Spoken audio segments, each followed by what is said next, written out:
दीपक केसरकर यांनी देखील काही दिवसांपूर्वी हेच सांगितलेलं होतं की ज्या पद्धतीने अजित पवार यांचा सन्मान केला जातोय, अर्थात अजित पवारांना वित्त खातं अर्थात जे खातं दिलं जाते ते महत्त्वाचं खातं आहे आणि अशा खात्याबरोबरच एक खातं जे आहे ते एकनाथ शिंदेंना मिळावं म्हणूनच त्यांचा हट्टवास होता की बाबा ह्या सरकारमध्ये जर सामील व्हायचं असेल तर आमच्याकडे एक महत्त्वाचं खातं असणं आवश्यक आहे आणि शिवसेनेसारखा जर पक्ष पुढच्या काळासाठी वाढवायचा असेल, शिवसेना पक्ष जर आपल्याला सोबत ठेवायचा असेल, जी शिवसेना ठाकरेंकडून बाहेर काढून त्यांनी स्वतंत्र शिवसेना जी आहे ती उभी केली, ही शिवसेना जर आपल्याला कायमस्वरूपी टिकवायची असेल तर त्यासाठी सगळ्यात महत्त्वाचं खातं कुठलं असेल तर ते निश्चितपणे गृह खातं आहे आणि म्हणून हे गृह खातं आपल्या का असावं अशा प्रकारचा आग्रह एकनाथ शिंदे यांचा होता आणि त्यांच्यासोबत असलेल्या इतर मंत्र्यांचा देखील होता।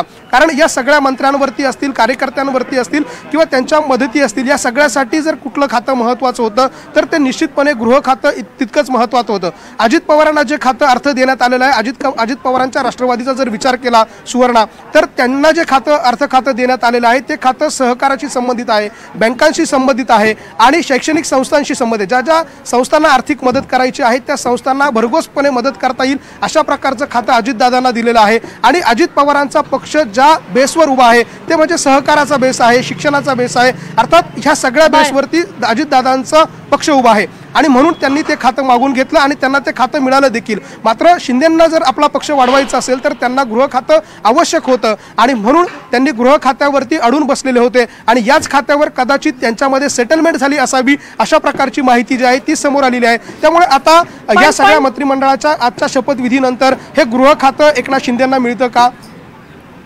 क्षमा कर लक्ष्मण, तुला थांबवलं, पण अशी ही चर्चा समोर येत होती की गृह खातं सोडायला भाजप तयार नाहीये आणि त्याच्या पाठोपाठ अर्थ मागितलं होतं ते तर नाहीच, पण नगरविकास खात्यावर आत्ता चर्चा होत होती ते सुद्धा कदाचित शिवसेनेला मिळणार नाही। अशा जर चर्चा समोर येत असतील तर मग तोडगा निघाला कुठल्या खात्यावर?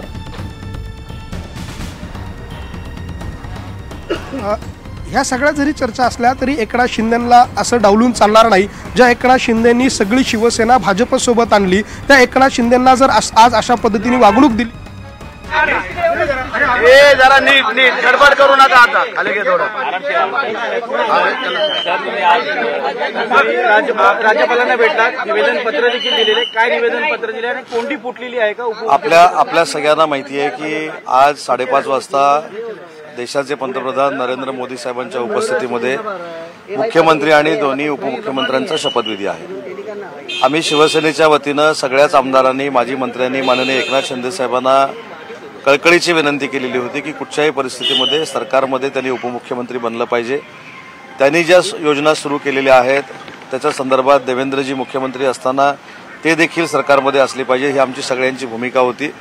आणि मला सांगताना आनंद होतोय की शिवसेनेचे आमचे सगळे आमदार, शिवसैनिक, महायुतीचे सगळे आमचे आमदार आणि माननीय देवेंद्रजींनी स्वतः देखील एकनाथ शिंदे साहेबांना विनंती केलेली होती आणि या सगळ्यांच्या विनंतीला, इच्छेला मान देऊन माननीय एकनाथ शिंदे साहेबांनी हे उपमुख्यमंत्रीपद घ्यायचं मान्य केलं।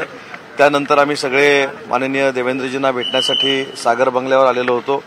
त्यांच्याकडनं माननीय एकनाथ शिंदे साहेबांच्या उपमुख्यमंत्रीपदाच्या शिफारसीचे जे पत्र आहे ते आमच्याकडे देण्यात आलं आणि ते आता आम्ही राजभवनावर येऊन राजभवनाचे जे प्रधान सचिव आहेत प्रवीण दराडे त्यांच्याकडे सुपूर्त केलेला आहे आणि आमच्या सगळ्यांच्या विनंतीला मान देऊन आम्ही जी इच्छा व्यक्त केली होती त्या इच्छेला मान देऊन माननीय एकनाथ शिंदे साहेब 5:30 वाजता राज्याच्या उपमुख्यमंत्रीपदाची शपथ घेतील हे आता निश्चित झालेलं आहे। इतर मंत्री काय शपथ घेणार आहेत का? तीनच लोक कोंडी कशामुळे निर्माण झाली होती, काय कारण होतं? कोंडी अजिबात नव्हती। प्रत्येकाची म्हणजे जे मुख्यमंत्री पदाची शपथ घेणार आहेत ते देवेंद्रजी असतील, आम्ही माजी मंत्री सगळे असू, शिवसेनेचे सगळे पदाधिकारी असतील, शिवसेनेचे सगळे आमदार असतील, शिवसेनेचे खासदार असतील, यांची प्रामाणिकपणाची इच्छा होती की ज्या एकनाथ शिंदे साहेबांनी या महाराष्ट्रासाठी आमच्या सगळ्यांसाठीच फार मोठं राजकीय योगदान देऊन आम्हाला व्यासपीठ उपलब्ध करून दिलेलं होतं त्यांचं सरकारमध्ये असणं हे अतिशय आमच्या सगळ्यांच्या दृष्टीनं आवश्यक होतं, जनतेच्या दृष्टीनं आवश्यक होतं आणि म्हणून काल देखील आम्ही सगळ्यांनी जेवढे आमचे शिवसेनेचे आमदार आहेत, खासदार आहेत, महत्त्वाचे पदाधिकारी आहेत, या सगळ्यांनी शिंदे साहेबांना विनंती केली की तुम्ही जो विचार करताय की संघटन प्रमुख म्हणून, पक्षप्रमुख म्हणून महाराष्ट्रभर फिरून संघटन करायचं आणि अन्य कोणाला तरी संधी द्यायची हे आम्हाला कोणालाही मान्य नाही।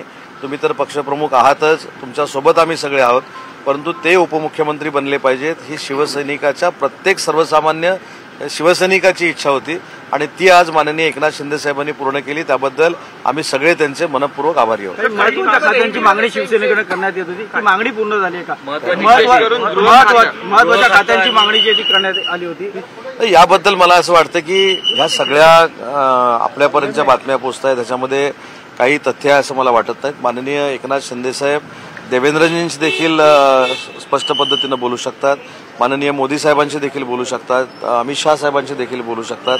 ज्या व्यक्तीनं सलग 2दा पत्रकार परिषद घेऊन माननीय नरेंद्र मोदी साहेब, अमित शाह साहेब जो निर्णय मुख्यमंत्री पदाचा घेतील त्याला पूर्ण शिवसेना समर्थन करेल ही घोषणा केलेली होती, त्याची अंमलबजावणी ते करतायत। त्याच्यामुळं खाते वाटपाचा विषय असेल किंवा मंत्रिपदाचा विषय असेल, हे तिन्ही नेते मंडळी एकत्र बसून नक्की चांगल्या पद्धतीनं सोडवतील। त्याच्यामधनं कुठेही वेगळं चित्र निर्माण करण्याची कोणाची इच्छा असणार नाही आणि हे देखील स्वतः एकनाथ शिंदे साहेबांनी सांगितलेलं आहे। सर हिंदी में जाना चाहिए, मोदी आ रहे हैं, हिंदी में जानना चाहिए। मला असं वाटतं की माननीय देवेंद्रजी मुख्यमंत्री पदाची शपथ घेतील, माननीय एकनाथ शिंदे साहेब आणि अजितदादा उपमुख्यमंत्री पदाची शपथ घेतील। बाकीचं मंत्रिपदाची शपथ कधी होऊ शकते अंदाजे सर? आज जी बैठक झाली सर, क्या आपने प्रोसीजर की एकनाथ शिंदे शपथ लेंगे? देरी आप सबको पता है कि कल शिवसेना के सब एमएलए, सब एक्स मंत्री, हमारे सब कार्यकर्ता, सब पदाधिकारी, महिला आघाड़ी के सब पदाधिकारी, हमने एक विनती की थी एकनाथ शिंदे साहब को कि आपने उपमुख्यमंत्री होना चाहिए, शपथ लेनी चाहिए, ये हमने विनती की थी और हमको विश्वास था कि वो स्वीकार करेंगे। विद्यमान जो अभी मुख्यमंत्री होने वाले हैं वो देवेंद्र जी ने भी उनसे विनती की थी, महायुति के सब आमदार लोगों ने की थी, तो उस विनती का सम्मान करते हुए माननीय एकनाथ शिंदे साहब ने जो हमको विश्वास था उसी तरह वो स्वीकार करने का ऐलान किया। बाद में हम देवेंद्र जी के पास आए, उन्होंने हमारे पास एक जो लेटर दिया था राजभवन के लिए वो लेके हम राजभवन में आए थे। प्रवीण दराडे करके जो प्रधान सचिव है राजभवन के, उनके पास हमने वो सुपुर्द किया है। अभी 5:30 बजे मुख्यमंत्री देवेंद्र जी और उपमुख्यमंत्री एकनाथ शिंदे साहब भी शपथ लेंगे उपमुख्यमंत्री पद की। सर ऐसा कहा जा रहा था कि ये दबाव की राजनीति कर रहे हैं, उनके बारे में आप क्या जवाब? नहीं, दबाव की अगर राजनीति रहती तो पिछले 5 दिन में 2 बार खुद एकनाथ शिंदे साहब ने खुद की पत्रकार परिषद लेके समर्थन जो डिक्लेयर किया वो हम नहीं करते, क्योंकि उन्होंने बोला था कि केंद्रीय नेतृत्व जो नरेंद्र मोदी साहब है, अमित शाह साहब है, जो इथे दृश्य बघतोय पण केंद्रीय गृहमंत्री अमित शहा मुंबईमध्ये आलेले आहेत, ते आझाद मैदान परिसरामध्ये आलेत। भव्य दिव्य असा शपथविधी सोहळा होणार आहे। केंद्रीय गृहमंत्री अमित शहा या सोहळ्याला उपस्थित राहत आहेत आणि ते या कार्यक्रमाच्या ठिकाणी पोहोचलेले आहेत। आझाद मैदानात भव्य दिव्य असा सोहळा होतोय, शपथविधी सोहळा। मुंबईमध्ये केंद्रीय गृहमंत्री अमित शहा दाखल झालेले आहेत।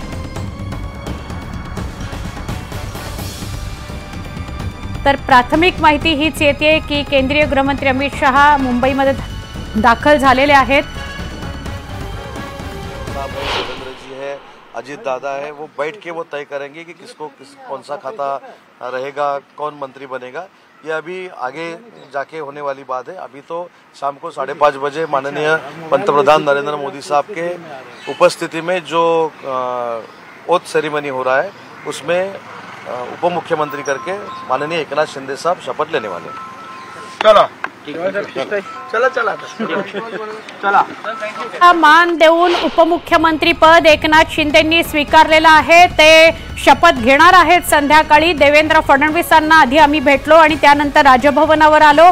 आम्ही राजभवनावर पत्र दिलेलं आहे आणि पत्र दिल्यानंतर शपथविधीला एकनाथ शिंदे देखील उपस्थित असतील आणि ते उपमुख्यमंत्री पद स्वीकारतील। खात्यासंदर्भात त्यांना प्रश्न विचारला असता त्यांनी स्पष्ट केलंय की तिन्ही नेते म्हणजे पंतप्रधान नरेंद्र मोदी असतील, अमित शाह असतील किंवा देवेंद्र फडणवीस असतील यांच्याशी प्रत्यक्ष संवाद शिंदेंचा आहे, त्यामुळे ते कुठल्याही विषयासंदर्भात या तिघांशी बोलू शकतात। पण खात्यासंदर्भात अडून बसणारे शिंदे नाहीत, त्यामुळे खात्यासंदर्भात कोणतीही चर्चा झाली नाही आणि त्याविषयी चर्चा होत राहील। अजूनही चर्चेच्या फेऱ्या सुरू राहतील असं उदय सामंतांनी स्पष्ट केलेलं आहे। मात्र आम्ही सगळ्यांनी जो आग्रह धरला होता त्याचा मान शिंदेंनी ठेवला आपण अजितकडे जाऊया. अजित, काय अपडेट? सुवर्णा, न्यूज लोकमतवरती आपण जे फोटो पाहतोय हे सर्वात आधी फोटो आपल्याकडे आहेत. याच्यामध्ये स्पष्टपणे आपण जर पाहिलं तर मुख्यमंत्री एकनाथ शिंदे यांनी जो पाठिंबा दिला देवेंद्र फडणवीस यांच्या सरकारला आणि तिथून एक पत्र घेऊन सुरुवातीला सागर बंगल्यावरती जाऊन भरत गोगावले असतील, रवींद्र फाटक आहे, उदय सामंत, त्यानंतर काही खासगी व्यक्ती आहेत एकनाथ शिंदे यांच्या, जाऊन त्यांनी सागर बंगल्यावरती देवेंद्र फडणवीस यांची भेट घेतली. तिथून जे पत्र आहे त्या पत्रावरती देवेंद्र फडणवीस यांची संमती घेऊन पुढे राज्यपालांची भेट घ्यायला देखील हे सगळे मंडळी जे आहेत, शिवसेना शिष्टमंडळ जे आहे ते राज्यपालांची भेट घ्यायला गेले होते. त्याचे आतले दृश्य की तिथं कोण कोण उपस्थित होते आणि कशी भेट झाली या सगळ्या गोष्टी ज्या आहेत या आपण फोटोच्या माध्यमातून पाहू शकतो. आणि थोड्याच वेळात साधारणपणे 4:30च्या सुमारास मुख्यमंत्री एकनाथ शिंदे हे पहिले देवेंद्र फडणवीस यांची भेट घेतील आणि त्यानंतर तिथून शपथविधीला जातील असं कळतंय. त्यानुसार आता पुढचा जो भाग आहे शपथविधीचा थोड्याच वेळात सुरुवात होईल. नक्की, धन्यवाद माहिती दिल्याबद्दल अजित. ही दोन्ही दृश्य आपण बघतोय. एक सागर बंगल्यावर आले होते शिवसेनेचं शिष्टमंडळ, देवेंद्र फडणवीसांची सही घेऊन पुढे ते लेटर राजभवनावर गेलं आणि राजभवनावर राज्यपालांकडे सुपूर्द करताना ते लेटर आपण बघतो आहोत. शिष्टमंडळ, ही दोन्ही दृश्य एका वेळेला. एक छोटासा ब्रेक, काही क्षणात पुन्हा भेटतोय. पहा फक्त न्यूज 18 लोकमत.